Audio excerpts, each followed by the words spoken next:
Good morning and welcome back to the channel. So today is a bit of an exciting day for me, to be completely honest, because today I am on the way to Royal Enfield Peterborough and I'm going to be getting the first service done on the Himalayan. So to be honest guys, I never thought I'd be quite so excited about being able to go 50 miles an hour on the bike, but I've got to say yeah, I'm over the moon, and I just can't wait to get it done, to be honest. So I'm going to take you guys along for the ride, potentially show you a little bit of the dealership when we get there as well, tell you how much it costs, what they do, and yeah, a little bit of an overview of the first service, so stay tuned.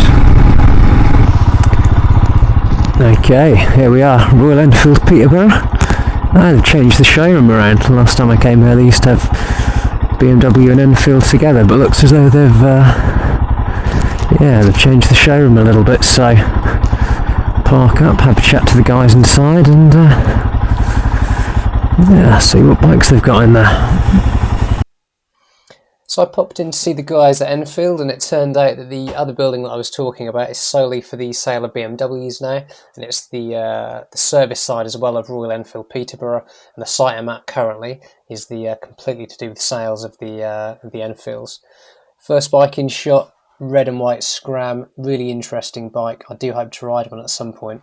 Only real difference really between that and the Himalayan, different styling, different seat, and of course it's got the 19-inch front wheel as opposed to the 21-inch of the Himalayan. A couple of 350s coming up. So to begin with, we've got the Hunter 350, which I think looks absolutely magnificent in that particular colourway. And coming up now, we've got the Classic 350. Again, I've actually test ridden a Classic in the past. Not the best colourway in my personal opinion, but a cracking little bike nonetheless, and probably my favourite out of the 350 range. Moving on next to the Super Meteor 650cc, using the same engine derived from the Interceptor and the Continental 650. Not the prettiest bike in the Enfield range, in my humble opinion. An interesting bike nonetheless. I do think this kind of silver and dark blue colourway does suit it quite well though. For me personally, cruisers just really aren't my style, but if that's what you're into, that's the great thing about Royal Enfield. You know, there's probably something in the range that will suit everybody. And then just on the left of shot here, we've got an array of Triumph Tigers, which actually again look really cool in my opinion. If I were going for a slightly higher capacity adventure bike, it's probably going to be on my shortlist for sure. So just going into the showroom now, the first bike you're going to see is a fully kitted out camo Himalayan with the luggage on it and the handguards as well. Really cool looking bike. And then just next to it, again we've got a couple of different colour variants of the Scram, and you could potentially argue that the Scram's a little bit of a prettier bike. The only thing I'm not too sure of with the Scram is that front headlight. I kind of really do like the utilitarian kind of rugged look of the Himalayan, and that's the bike for me. Next to it, Sunset Strip. I've completely forgotten the name of the bike, and it's one of the bikes I actually wanted. Sunset Strip Interceptor, cracking looking bike in my opinion, and one of the best colourways in the range. So after this was shot, went for a coffee, did a little bit of shopping, and then picked the bike up a little bit later. Okay, so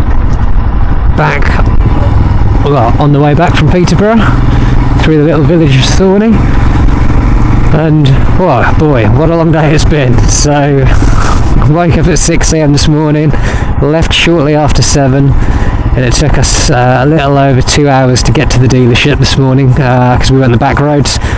Like I said in my previous video, when I'm running in the bike I want to avoid the main roads, avoid the national speed limit roads if I can, and avoid the dual carriageways. I'm glad I did. We had to go on a little bit of dual carriageway. It was a little bit sketchy to say the least, but boy did it take a long while to get there. Now when I booked the bike in for the service, the chaps over at Peterborough told me they'd have it all day. And I knew that would be the case because the valve clearances needed doing, and they needed the engine to cool down before they could do any work on it. I was kind of hoping all day meant they'd finish at 4, half 4.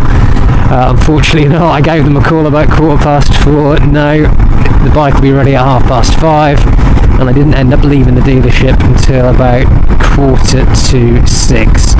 The time is now 6:31, so we're about 45 minutes into the ride home.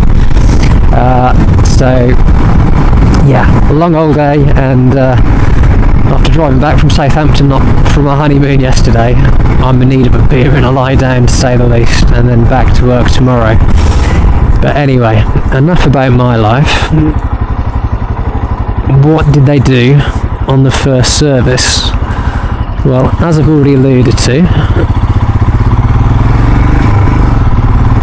valve clearances are required to be checked, and I'd say checked, altered at 300 miles.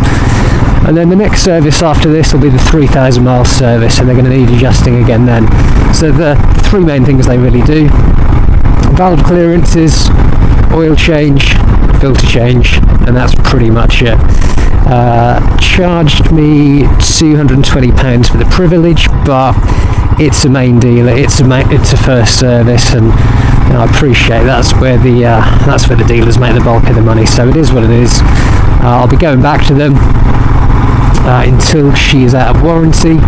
I will then be servicing myself. So in the past I've done oil and filter changes on other bikes, I've done air filter changes, what else, brake fluid change, different bits and pieces like that. I have never though done or checked valve clearances, so that'll be something new for me.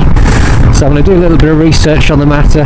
That'll be a couple of years down the line anyway, so not something I need to worry about for the time being, but hopefully in the future I can do those myself, save myself a little bit of cash.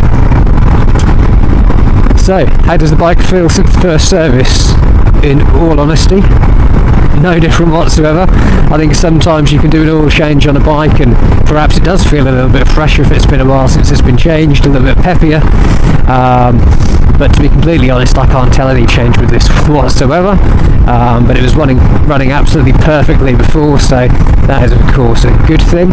However, I am pleased to say that I am now able to go above 40 miles an hour, so I'm going to put that to the test live for the first time. See how she pulls.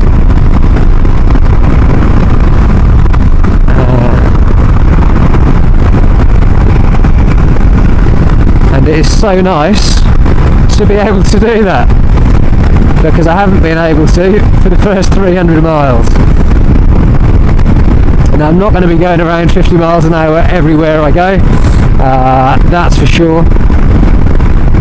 I still want to be careful with the bike, but it's nice to know I've got that option just to go that little bit faster when I want to. The other thing I found is as well, with slow speed riding in town, I was trying to keep the bike under 3,000 revs, and that is now so much easier because I don't have to keep constantly looking down at the rev count to see where I am to make sure I don't go over it. Let's have a quick look actually. 50 miles an hour, 5th gear. Let's see how many revs she's doing. So that's 50, and yeah, 4,000 revs, so it's pretty much what I've read on forums previously. So that initial running period, if you're buying a Himalayan brand new, if you're doing 3,000 revs and under, you should be absolutely fine, and by the looks of it, 4,000 revs is going to be my kind of limit or so, technically speaking, for the next 900 miles, because until 1,200 miles, again, you're not going to take the bike over 50 miles an hour. How strict I'll be with that, I'm not entirely sure, but at least until mile 5 or 600, the intention is at least not to go above 50, and after that we'll see how we go. But hopefully you can see this okay. I wanted to record this really quickly. Know the light's fading. Thank you so much for watching, and until the next time, goodbye.